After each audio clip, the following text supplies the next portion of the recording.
Well, hello. Thank you again for joining me. I'm Lenore Rattray, and this is Stand Up 8, Episode 5.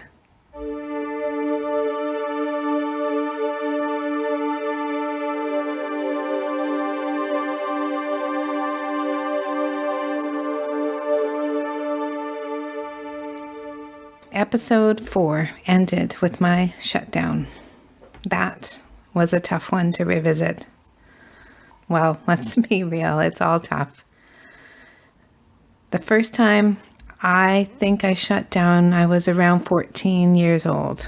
I had just moved to the city from the country, and in the span of a year, I went from the new girl that got a lot of attention to a freak show that no one wanted to hang out with. And all of this happened because I pissed off the ringleader in the wrong group of toxic teenage girls. And everyone else followed. In September 1984, my daily life was consumed in fear. Pretty much every day, a voice that I didn't recognize would call my home, threaten to kick my face in, swear and call me slut repeatedly, and make fun of my body, while saying things like, "You think you're so hot, but you're not." They would also write things like, "Lenore is a slut," in giant letters with a Sharpie on the school for all to see. I was a virgin who had barely been kissed by a boy, but I had been stupid and naive. I'd come from the country, and I had trusted the wrong people. I had trusted that these people were my friends. And so, when I wasn't in school, I hid myself in the basement, consumed in sadness, fearing the next time that the phone would ring and they would ask for me. So what does this have to do with the kidnapping, and why am I telling this story now? By locking myself away and disassociating, my teenage self had shut down to cope. I didn't do anything. There were no cell phones. I don't think I read. I didn't engage. I didn't laugh. I did nothing. I desperately needed something to help. Maybe I needed to find faith. You know, that thing that you have when you acquire confidence that somehow this will all change. And faith is the theme of this episode. In that circumstance, back in 1984, faith for me came in a true friendship. The following month in October, I switched schools and I met Dawn. And we have been best friends ever since our first meeting in science class. She ran up to me in the hall after and said, "Hi, my name is Dawn. Want to come to my house for lunch sometime?" And I did. And that was almost 40 years ago. From bonding over Prince to our rocker, heavy Molly crew phase, to all of the ups and downs that go with boyfriends, toxic friends, love, death, loss, stupid life struggles, and more. We've gone through a lot. So fast forward to now and my recent interview with Dawn, where we look at her role as a best friend to a missing person and a best friend to a violent crime survivor. We have never really talked in this way about this experience, not recently anyway. But she did attend court with me as my support buddy every day for 5 days straight in around 1993, when I was on the witness stand for the bad guy's murder trial. She knows more than anyone really should. So introducing Dawn, friend extraordinaire, and bit of a look back at all that happened. I'm pretty sure it was your mom. That's the memory that I have of your mom calling me and her telling me that, that you'd been missing and that the police were involved. And I mean, it was just surreal, really, like to even think, like, what does that mean? What is happening? What, like, and at that point, like, I mean, of course they had all sorts of thoughts on what could be happening, right? But I mean, we knew you wouldn't just have wandered off. So it was just, while I'm waiting to find out, it's just, back to life, like, got to go to work, got to do everything you're doing. But the whole time you're just thinking about this thing that's happening, like, how can this be happening? And I remember actually Tim, I remember, came into my work, and he was quite upset and quite bothered. And I remember just saying to him that I believed you were okay. And I really believe that. I truly felt that I would feel it somehow if you weren't okay, like, or if you weren't, alive. Like, I really believe that. I really believe we were going to find you. Yeah. Just like I say, it's so surreal. It's just so surreal. I mean, obviously more surreal for you, but it was just it was just a hard. I think that's a very key word. My mom, that was really what came out of her. And I do find it interesting that you said that Tim was upset, because when he came out, he told me right out, he goes, I had just given you up for dead. I was just told everybody that I was sure that I was never going to see you again. I remember him saying that to me. And I also remember that you had said at some point, I guess he had said to you after talking to me, he felt better. Like, he felt like, okay, maybe she is okay. I just had such a strong belief that you were, and maybe that helped him a little. I don't know, but I know that I would feel it if you weren't okay. So, lots of trust shared here, and faith and hope. It's all kind of the same thing, I guess. For me, faith is a bit of a tough word to properly adopt in my mind, and it doesn't have a lot of weight to it, because in so many ways I feel it's kind of one of these words we throw out there hoping for the best outcome, but we really have no idea or control. Most of the time when we're seeking faith, we're completely helpless. I know, and I can feel how absolutely terrified I was in that time many years ago of the next bad thing that was going to happen. But I also look back, and somehow I never once thought that I would die. And I don't know at this point if I can explain that, and I guess have to ask, was that faith? If you have faith, does that mean you're being strong? Does the faith give you the strength? It's interesting to hear what others thought in that time, and I'm not going to lie. There are those that never gave up hope and had the trust that I would be okay, and I think in some sort of a way today, those people, they stand out a bit more in my world. Both my mom and my dad said that they never gave up. They both had faith that I would come out of this. And the mindfuck part of it all is none of it was up to me.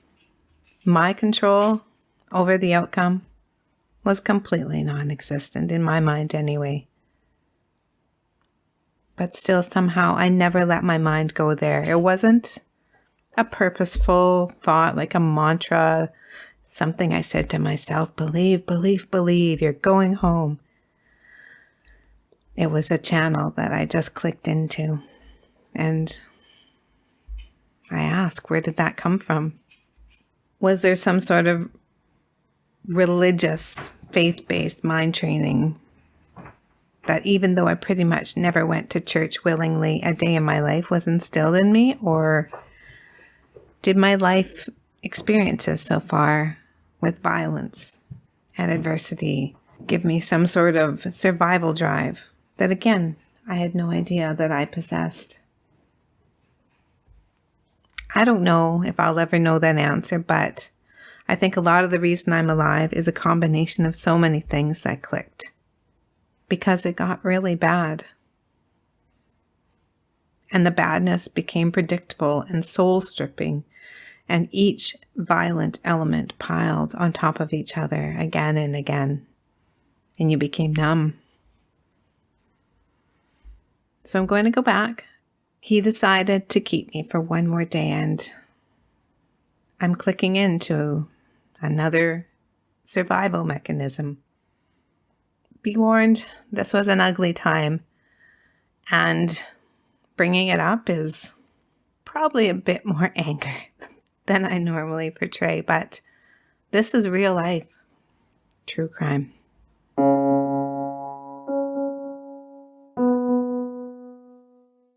This story is about a robbery and a sexual assault and violence. It's about living through and surviving these crimes, and the details may be triggering to some people. So something wasn't right. I sensed, even more than all the other things that weren't right in any way, shape, or form.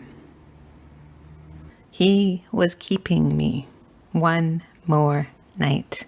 He had decided that. I mean, what in the random universe of life hell was going on?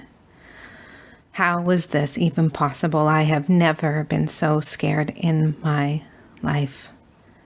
My heart has never pounded so loud, and never before has every other sound become such a distant blur. The highway traffic, the crinkly cracking of the supposedly purposeful adjustments of the clear plastic tenting above us, and now the so very distant memories of anything remotely related to what once was normal in everyday life. None of it registered. Fuck. Fuck. Fuck. Fuck. I was so fucked. There was no other possible way to describe it. Tonight the bindings were extra tight, I guess as an extra precautionary bullshit that I might try to escape. Like there was any remote possibility that I could magically slither away undetected in the night. Like I had some random superhuman talent to stop my fingers from tripling in size due to lack of circulation, or grow rat-like chompers to chew through the filthy strips of wool, the blanket that he had freshly cut just yesterday, for the sole purpose of keeping his captive prize here. For him, there was nothing human about the situation at all. And that's why even now I question the word faith. I mean, why? Why does this shit happen? Why do men, and yes, I say men because rarely you hear about women doing this. I know it happens, but statistically, come on. Why the fuck was I here? I just wanted to go home. I think I've said that enough. But what other choice did I have? Naivety had got me here, and I had tried to be adaptable and compliant, but now after shutting down, what else was going to keep me going? So for the second night, I escaped into dreamland. I remember seeing my grandma and my grandpa. I remember them just being there with me. I remember never wanting that dream to end, and how real it really felt when I woke up to him, poking and pushing and touching again. Now it was Sunday, and he weirdly had an air of confidence about him this morning. Kind of boast-like. Like his mood was upbeat a bit. The words that flew out of his rotting shithole of a mouth were still vile. He was prattling and chattering, and I guess kind of patting himself on the back, almost like a job well done. It made no sense if you looked at where we were. At times, he would sit and stare into the trees as he sat on his crappy piece of astroturf with bags of who the hell knows of what stuffed around us and act as if he was some accomplished businessman who'd worked so hard to achieve so much, propped up on his deck of his billion-dollar home, looking at his expansive view. It was messed up. At one point, he pulled out a can of Budweiser, cracked it, and savored it. Every sip, like a hard-working man at the end of his hard-working day. And I sat and said nothing, naked, with my feet bound in blanket shards and my heart pounding even louder until I felt like I was almost deaf. And counting. Still counting. I'm going to guess it was somewhere between noon and 2 when he again hogtied me and left. As unenjoyable and incredibly, torturously painful it was to be hogtied and blindfolded and gagged and alone in the woods. Weirdly, being alone was somewhat comforting. It was getting that way anyway.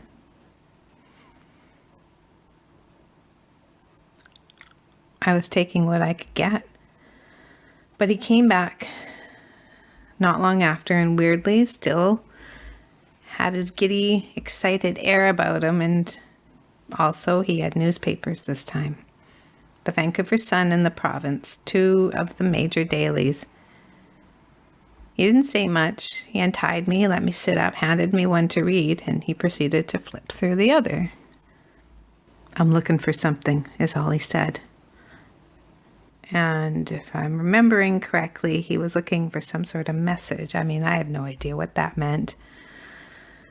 Is this like a super spy movie where coded messages are embedded in ads and lead you to the next clue? I mean, fuck, what? Anyway, I read the paper. I mean, I looked at it and honestly couldn't tell you anything that I read, and I just did. "Why isn't anyone looking for you?" he suddenly blurted out. "Doesn't anyone care that you're missing?" What? How does one basically answer that question? I don't know. I stammered to get out. "I know my mom is looking for me. She's probably going crazy." "Well, why isn't it in the newspaper?" he asked me. I mean, did he really think I would know how to answer this? I have no idea why, is all I said. Maybe it's something to do with the police. He seemed bothered.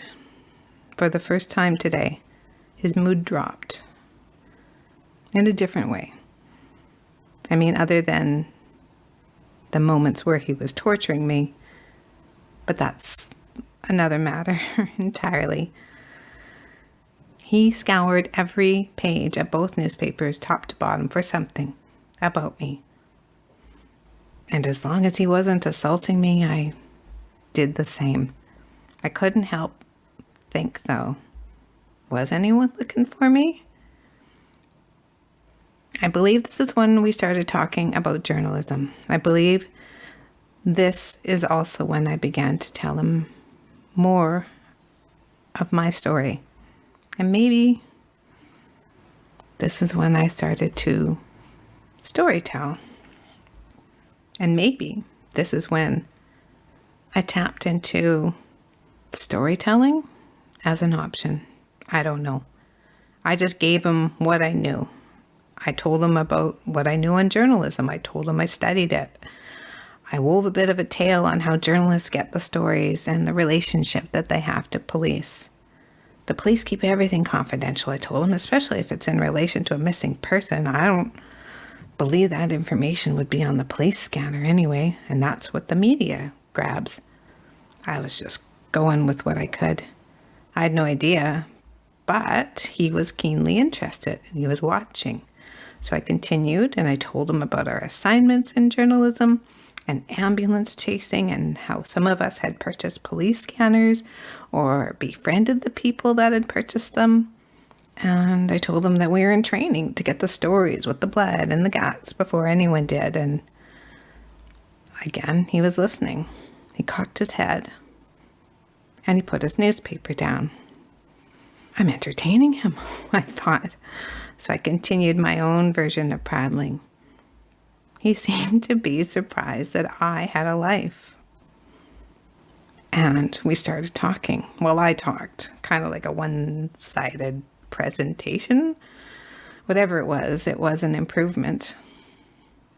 The day was wearing on, and it must have been getting close to supper time, and he hadn't mentioned anything about letting me go. And this was hanging over me. The only remote thought that was put out there was the cryptic looking for clues in the newspaper comment. And I was losing faith in that being any sort of a real thing. I mean, this wasn't a spy movie, and he certainly wasn't any sort of mastermind. He was just bottom-feeding scum, from what I could see. Perverted, convoluted, opportunist. Just gross. He said he liked how I talked, though, that I was smart and I used big words. But then, in the same breath, he would say things like, "You're gonna make a man happy with a body like that," finishing off with an emphatic emphasis on the word, "yes sirree." Ugh. My skin crawls just to think about that one word. Anyway, I latched onto the compliment and talked about my lifelong passion for writing, how I've always excelled in that area, and that's why I was out here to write. This was my career ambition, and eventually I told him I was going to write a book someday. I didn't know what it was about, but that was the dream, and that's why I moved here by myself to Vancouver. Once again, I experienced him morph into a different regular sort of person, possibly almost that same person that I met the first day, less than 48 hours ago, the one that wanted portraits of his mom and his family. Well, he chuckled, "Lenore, I really picked the wrong person, didn't I?" He smiled at me kind of sideways out the corner of his mouth. No teeth showing. Thank God. Just a sneering look. And for the first time that day, he made mention about when he was going to let me go. Nothing really specific, but a vague reference to, "I'm looking forward to seeing what you do when you get out of here."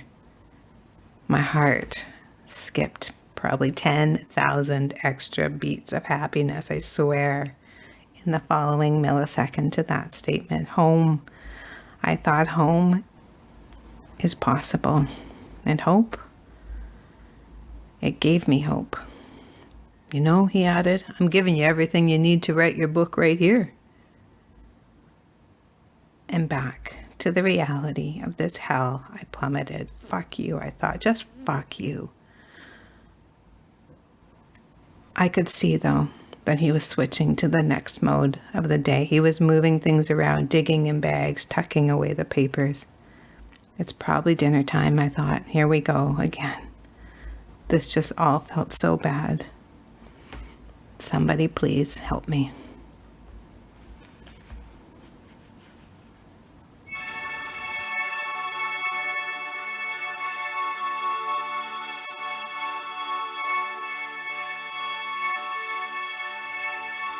This really was a mess. There was no clear answer as to how I was going to get out. And the only thing now I can see I had going for me at that time was faith. Faith that I would get through. By definition, faith is complete trust or confidence in someone or something. My someone to trust was myself. I mean, even my old boyfriend, Tim, had given up. But I was aligned with Dawn. I had not. I was numb. I was so numb. But I don't ever remember actually thinking to myself, this is where I'm going to die. And so, again, I pose the question, is this faith? Is this existence of a glimmer of a will to live, what it looks like to be strong? Because, all things considered, I didn't feel strong. I didn't feel in control at all. I was slowly breaking. I needed help. There was no one to help me. And the reality was that there was no strength in faith. Faith was failing me. It was just a word. It had no power to it. The whole situation was a complete mindfuck. Me and him forcibly getting to know each other. In our own ways, we were both gathering information for very different reasons. I remained passive, silently collecting all that I could in an attempt to live. I had learned that physically fighting him wasn't an option. The throbbing in my face and jaw and the fact that I could only bite down on one side was a constant reminder. I was no match for him physically, and he had the guns. But that fight was 2 days ago. He hadn't beat me since. To be clear, he hurt me, yes, but it wasn't a fight. It was a small win, I guess. I'll take it. And what else was positive? Well, he seemed to like hearing stories. He listened to what I said to him when he was in the right mood. And he actually said some nice things to me in return. So this was as positive as I was going to get. Yesterday when I talked, he switched. He seemed amused. He asked questions. And maybe this was the branch I needed to grab onto moving forward. When he was talking and listening, he wasn't hurting me. So I kept counting. I was still counting. I guess around 4,000 minutes had passed. In my waking hours, I had counted pretty much every single second that led to every single minute, that led to every single hour. And we're now heading into day 4. It was Monday, July the 6th, 1992. And I had to grab on to what was working. So maybe I could find a way to talk more. Maybe I could tell him some more stories.